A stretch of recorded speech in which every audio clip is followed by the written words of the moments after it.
My name is David. Thank you for watching Crazy Narcissist Ex-Girlfriend. This is my Q&A video where I'm answering questions you guys asked in the last Q&A video. Any questions you have today, go down below and ask me, and I'll answer them in the next Q&A video, okay? First, I want to start by saying thank you, Joanne, for your donation. Joanne gave me a donation, and those things really help keep me going. Everything I do, all these videos and all this I do for free. I work very hard at my other job so that I can keep doing this, and it's hard, it's tough, it's not easy, guys. It's very demanding, so the donation really helped. Thank you, Joanne. I appreciate you very much. That's going to help me keep me going and get this information out there for people who need it and people who have not even found this yet, okay? Also, I'm thinking about going ad-free, no more commercials on my videos either. I want to go free, so you guys don't even have to watch commercials anymore, okay? It's not worth it. I don't really care. So I'm doing this totally free for you guys. Thank you very much. Also, I want to say I'm sorry if I miss you guys' questions. I don't make these videos on Mondays. So what I do is I'll check out all the questions I might make this on Wednesday or Thursday, Friday, something like that. Sometimes even Saturday. But when I get some questions after that, I already put the video out. I try to get to them and I try to answer them personally to you.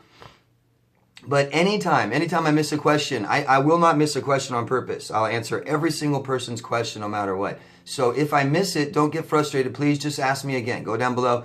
All questions for Q&A videos have to be on the last Q&A video. I sometimes miss a lot of questions. Sometimes people ask me questions on Q&A videos I did a month or two ago. So it has to be on the very last one.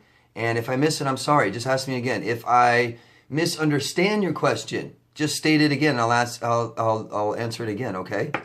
All right, guys. I also want to say Feliz Dias de Muertos. This is my Dias de Muertos, Day of the Dead shirt. It starts today. So all you guys out there that celebrate that want to say Feliz Dias de Muertos. So let's get started. Lucky one from Ireland. Can you talk about when the narcissist is your daughter? And a lot of you guys are talking and asking me about narcissistic children that you may have. And it's a horrible, I mean, that's got to be one of the most horrible things to have to experience. You don't want your children sick. You don't want them hurt. You don't want people to hurt them. But man, when your child has a personality disorder, what do you do, right? So this is for a lot of you guys that have asked. I've had several questions that are generally about this. And I don't even have children. So I don't have narcissist children.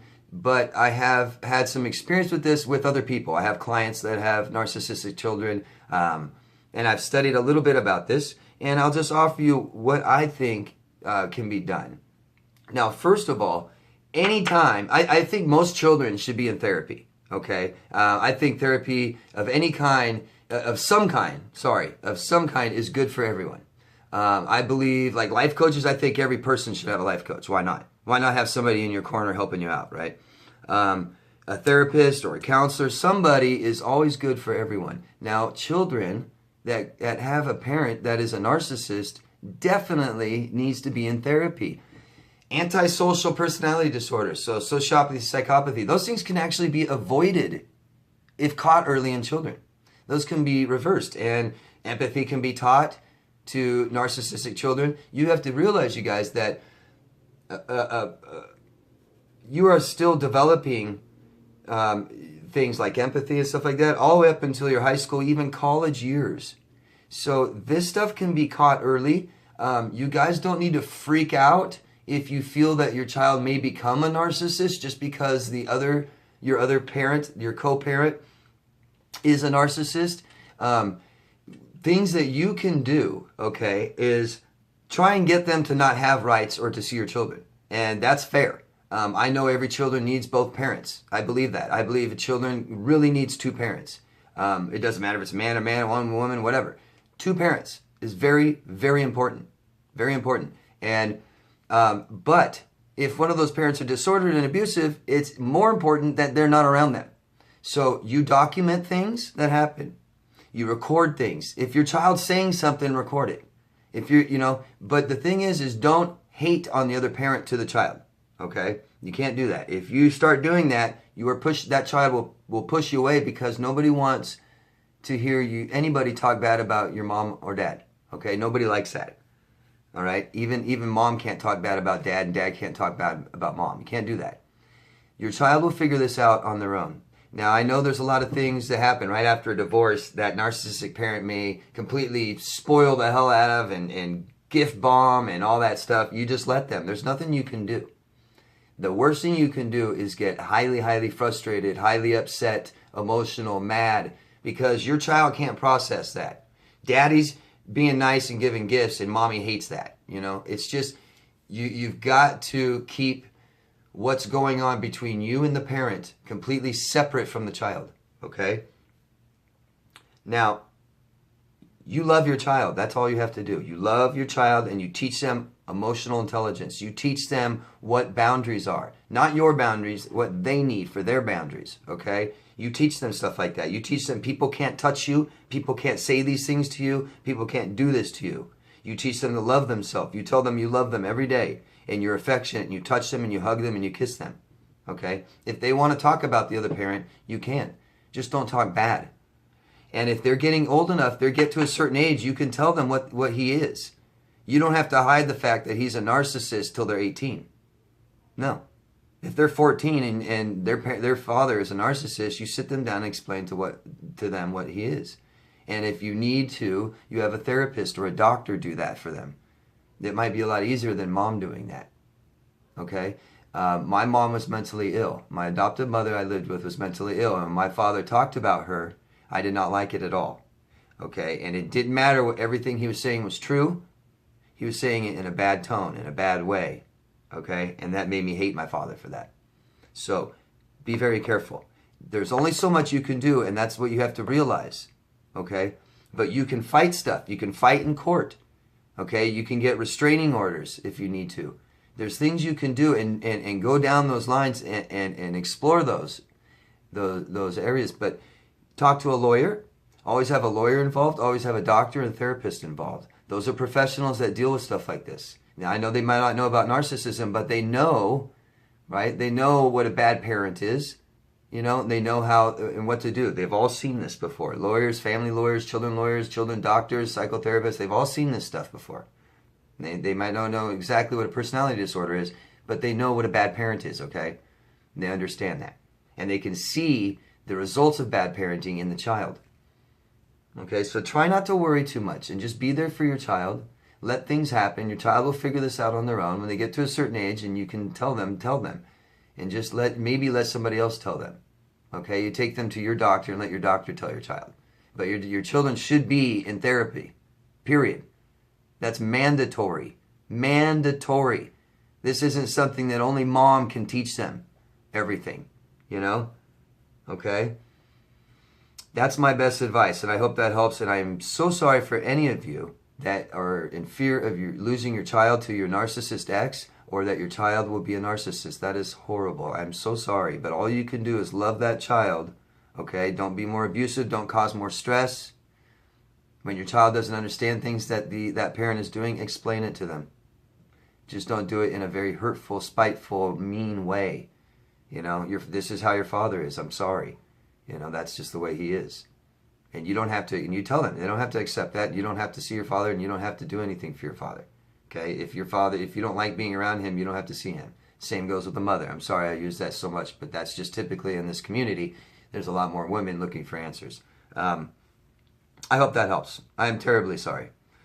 Anna Tiernan from Virginia. Why are narcissists so insensitive to us? So sensitive to their own feelings? Well, that's a narcissist. You guys, the ability for empathy goes so far beyond just being like considerate about others' feelings. Empathy is the true understanding of how somebody else feels. And it's not an easy feat. If you don't have it, you're not going to do it. If you don't have empathy, you're not going to do it. You're not going to be sensitive to other people.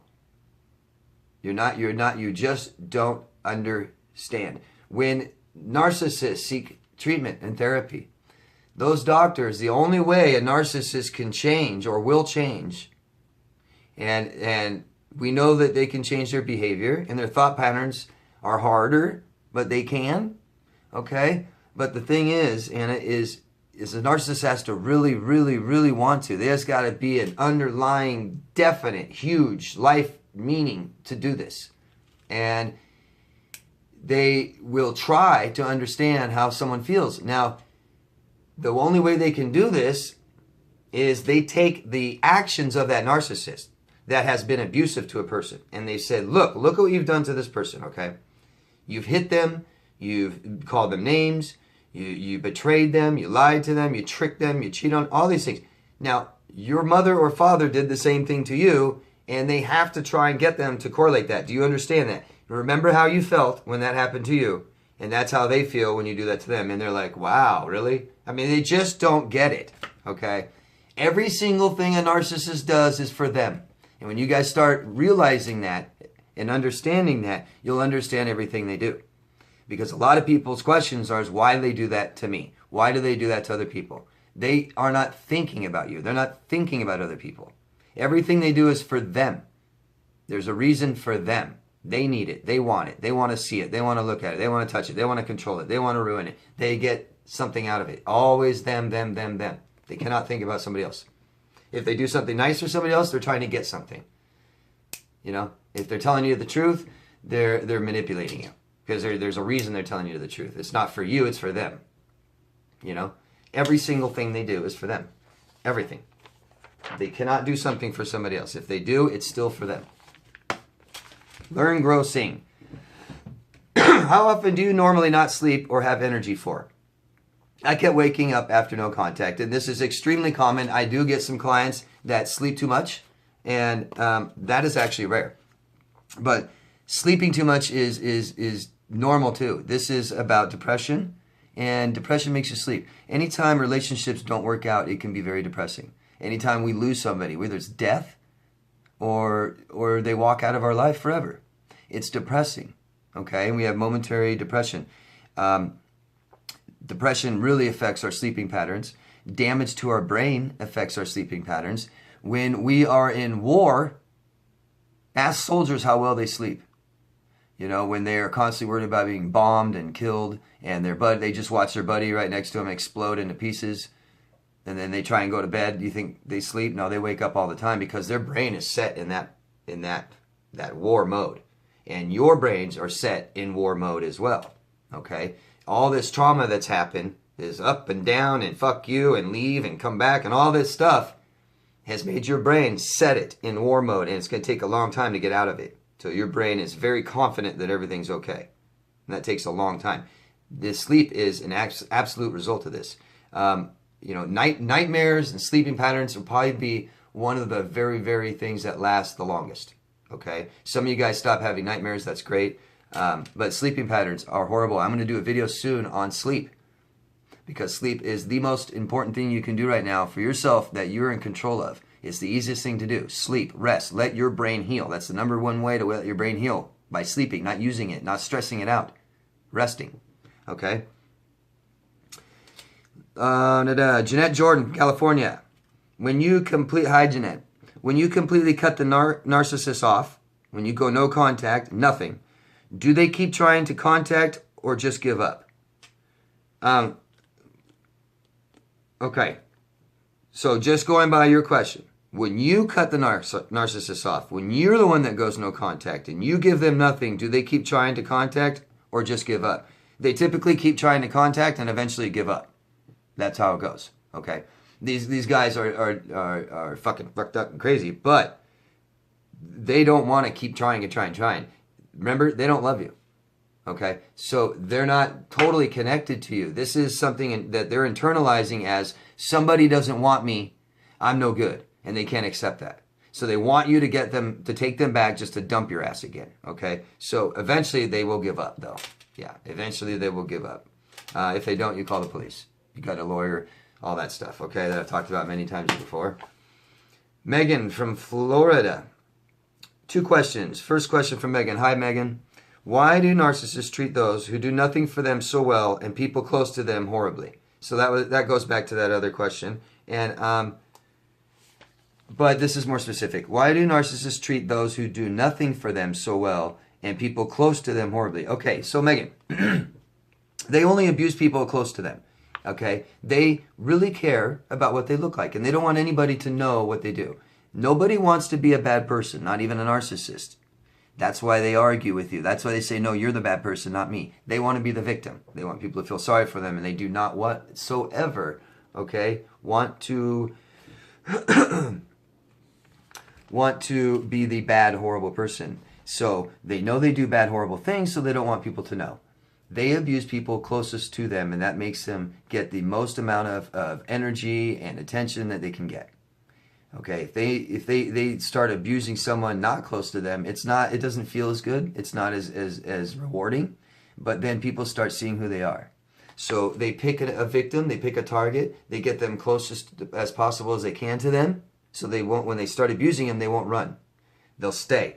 They fuck their mind up and say, I love you so much, and then they promise things in the future, and then they walk out the door, and you're like, what the fuck? But you stay there and you wait for them. And then they come back and they say, oh, I'm so sorry, I won't do that again. And then they do it again, and they come back and then they do it again and again and again. And you end up staying and waiting because you think they're so great. But the people around them, okay, they're going to be nice to them because they're always looking for that replacement. They have to have a number one source of supply. Always, always, always. They always have to have that number one. And they have other people waiting on the back burners, and they're talking to them and saying, my relationship sucks, and yeah, I'm going to leave them someday, and I just can't wait, and I can't leave them right now. They won't let me. I'm scared of them, whatever, blah, blah, blah, bullshit. So everybody else is potential number one source. They can move you up and move you up and move you up and move you up. And everybody thinks they're a great person. And that's just the way it's perfect. It works out that way. The one person they abuse, they talk shit about them in case they say something.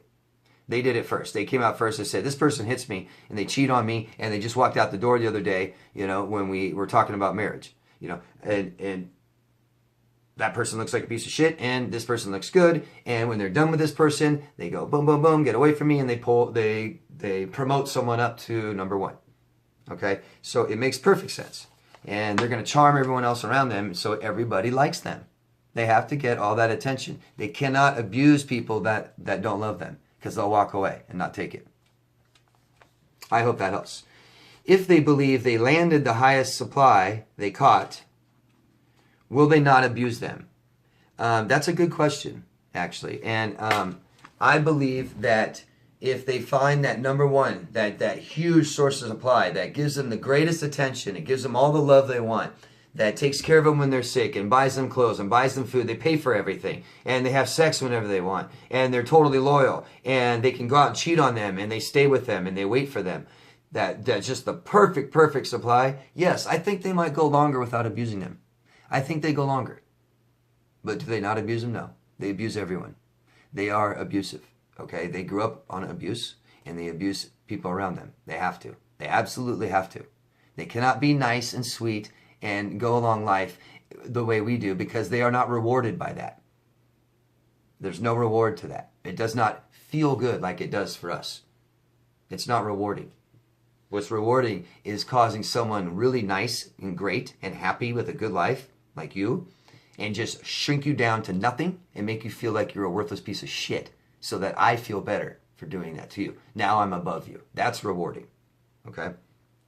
Hope that helps, Megan. Kim Smart. Hello, Kim. Would love to know where you're from, Kim. I have done everything. No contact. Changed my number. Went off social media, and it won't go away. What next? So he won't go away. You file a police report. You start documenting every single thing. Okay, you get a weird phone call at 9:37 p.m. on a Tuesday night that's just breathing, you write that down. Okay, if your friend tells you something he said, you write that down. If you get an email, you copy it and write it down. Every single thing he does, you write it down. And you do not respond, you just keep doing what you're doing. It will stop, trust me. People can't keep doing this forever if they're not getting anything out of it. Do you understand? A lot of times people think they're in this situation, Kim, and I believe you. I think you've done everything you can.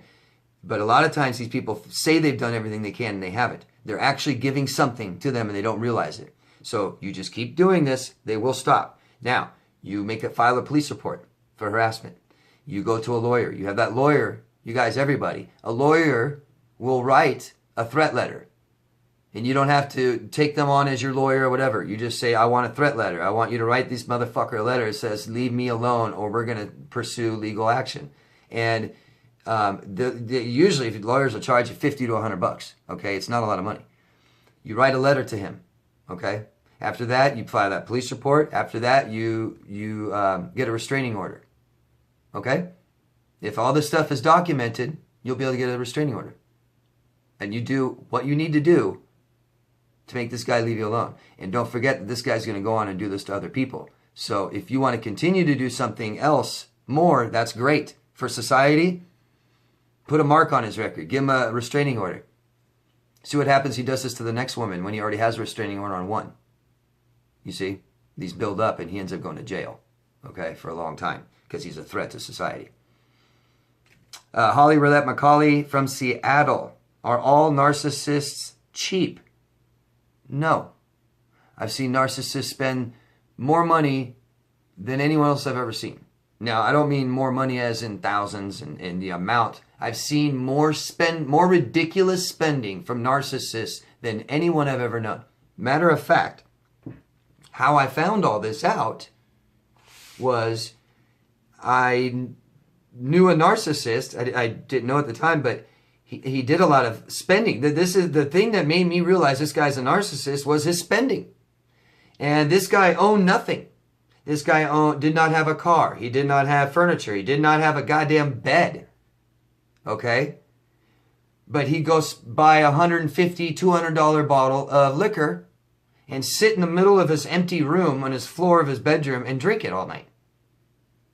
And I'm like, what the hell are you doing? He's like, this is the best. This is the best, the best, the best. I only get the best. So, no, he's not cheap. The guy's a fucking idiot, okay? Idiot. Now, that's on himself. On other people, yeah, they're cheap. But they'll take care of people, man. I've seen narcissists totally let people borrow money, anybody that asks. I've seen narcissists pay for dinner for everyone, buy gifts. Amazingly generous. Amazingly generous. Now, does that mean he's cheap or not cheap? No, they're not cheap. Okay, yes, some narcissists are. Generally, narcissists don't want to buy you anything. Generally, narcissists want you to pay, don't they? I understand that. But don't forget what I said earlier. Every single thing a narcissist does, they do it for themselves. So if they buy you something, somehow they believe they're getting some out of it. They're trying to win you over because maybe you raise their status. Maybe they want to be seen with you. Maybe they want to hang out with you. Maybe they want to abuse you. Maybe they want your belongings. Maybe they want to date your daughter. Maybe they want, whatever it is. They're doing it for them. So are they all cheap? No. Do they want to buy people anything? No, they don't want to give anybody a single goddamn thing. But they do, big time. And it's to win them over. It's to manipulate them, to look like a good person. I knew a guy that let tons of people borrow money, okay? But you better pay him back. And he let everybody know that you owe money. He'd tell everybody, this guy owes me money, this guy owes me money, he owes me money, you owe me money, you got my money? No, I said I'd pay you back next Tuesday. Yeah, you better. Stuff like that. And it's just like, dude, and I tell him all the time, if you're worried about people not paying you back, why are you letting them borrow money? And he can never tell me an honest to God truth why you let people borrow money. He wouldn't say, oh, I feel bad for them, I just want to help them out, man, they're hurting, No. It was control. He was able to control these people, and he was able to look like the good guy. Okay? So everything they do for themselves. Heather from Florida. Hi, Heather. How are you? I hope you're doing well. After almost a year of no contact, he is hoovering and messaging me with all different emotions. Is he just trying to get a response, or is he really feeling unstable? And I kind of already replied to you, Heather, I know. He was unstable before you, he was unstable with you, and he's unstable now. But that has nothing to do with his intentions, okay? And they're nothing for you. Remember, narcissists, everything they do for themselves. So he's calling you up, I love you. He's calling you up, I love you. He's calling you up, I love you. He's calling you, I love you. I love you, I love you, I love you, I love you, I love you, I love you. I miss you, I miss you, I miss you, I miss you, I miss you, I miss you, I miss you, I miss you, I miss you. It doesn't matter, it's all bullshit. Okay? He doesn't love you. He doesn't miss you. He wants you back so he can abuse you some more. You're awesome, Heather. You're awesome. You're beautiful. You're nice. You're smart. Okay? You've got a caring, loving family. Okay? You're in school and doing great things with your life. You make him look better. Okay? He misses you because of what you can give him. Okay? He likes the attention you gave him. He liked to be around you, with you. Right? But he hated all the other things because he hates you and he hates everybody else and he hates himself. Crazy, I know. But, okay, everything he's doing right now is to get you back to abuse you. I know your situation, and I'm telling you that's what he's doing. He's going to feel better by just calling you up and making you feel bad. That's it. He wants you on the phone. He's going to make you feel bad, and it makes him feel good. That simple. He's going to make you fly out to him again, right? And then he's not going to meet you at the airport. Or he's going to pick you up, get what he wants from you in the next 2 hours, and then he's going to dump you and make you feel like shit. And make you fly home miserable. Okay, we know this, right? So, leave him alone. Ignore him. You don't need to fight him. You don't need to tell him he's a piece of shit. You don't need to do anything. Just ignore him. It's the best thing you can do. Trust me. It'll make him feel the worst, too. Catherine from Sweden. Hello, Catherine. Do narcissists and borderlines attract each other? Yeah. Don't forget, guys, these people want attention. You give them attention, they're attracted to you. Period. Okay? They're children. All right? And what do we do if we want children's attention?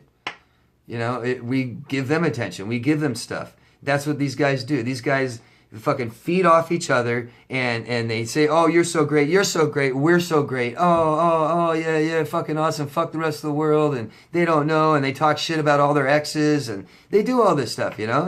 And eventually their life gets so goddamn chaotic. I'd imagine one of them goes to jail. One of them gets hurt, something, and they end up splitting apart. But you know, the attention doesn't last, okay? They cannot keep giving attention to each other because we know that they cannot keep giving attention to anybody else. They need the attention to themselves. So once that stops, you're done. If you don't give attention to a narcissist, you're done. You're done. They're done with you and they're going to fuck you over. They're going to hurt you. So these people are going to just sit there and hurt each other. Toxic stuff. Kelly Christie. I'm raising a 10-year-old with a narcissist. I'm so sorry. I always felt like my goodness would overcome his evil. But I'm losing her. And I understand that. I've seen this. And I'm so sorry. Like I said earlier, like what I was talking about. Kelly, I don't know what you can do. There's not a lot you can do. And I'm so sorry. Get them in therapy. Okay? Your child, you're still the parent of your child. Okay? If you want your child to be in therapy, your child has to be in therapy. So you request your child be in therapy. And I hope they are already. I hope they have been. But they need to be. Don't take this on yourself. Okay? If you're already losing her, there's not much you can say about him. So you get a professional to explain to your 10-year-old daughter what he is. Okay? If you have to, you fight them in court. You document everything. If there's something he does wrong, you call the police. You do not talk bad about him to her. She'll figure it out. If you're losing her, I'm so sorry. I'm so sorry. You just keep loving her, okay? Don't forget, you guys, that children are irresponsible, right? They want to do the good thing and all that, but they're irresponsible. They're fucking children, okay? They don't know what's good for them. They want to do what's happy. They want to do what feels good. So you may be feeling like you're losing your child now, okay?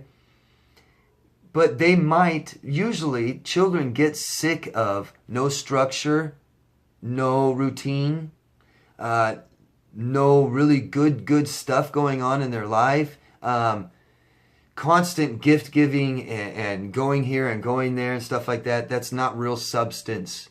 And children know this, okay? Daddy takes them to the fair and to the park and gives them all kinds of candy until their gut hurts. And they, you know, all this stuff is fun and neat and nice. But what they really want when it's all said and done, moms, they want their bed. And they want their kitty cat on their bed. And they want to wake up in the morning to breakfast that they always, you know, those are the kind of things they want and need. Okay, so you just keep supplying that for them. Okay? The child will get sick of this fucking disordered parent. They'll get sick of the gifts. They'll get sick of eating whatever they want. They'll get sick of this. And eventually they will. Okay? And just having fun and liking this won't make them a narcissist. It takes more than that. You just keep teaching them emotional intelligence. You keep loving them. Not unconditionally, but you keep loving them. Okay? And you stand up for yourself and you keep telling them what's right. Don't ignore it. If they're doing something wrong, you tell them. Okay? If they need to be punished, you punish them. And you don't start like letting up on punishment and letting up on boundaries and stuff like that because you're afraid of losing them. You cannot do that. Okay? You keep being that solid parent that they need, and they'll come back to you, I promise. Okay? Michael from Pennsylvania. Can you discuss, do people that want open relationship make them narcissists? Okay, so I answered a question from Michael in the last video, and he wanted me to elaborate more. So, you know what I'm going to do, guys? I'm actually going to wait till the next video to start this because I've taken a lot of time already doing this. So, this is the end of part 1. I'll see you in part 2. Okay, guys? Stay tuned. Thank you. See you in part 2. Bye-bye.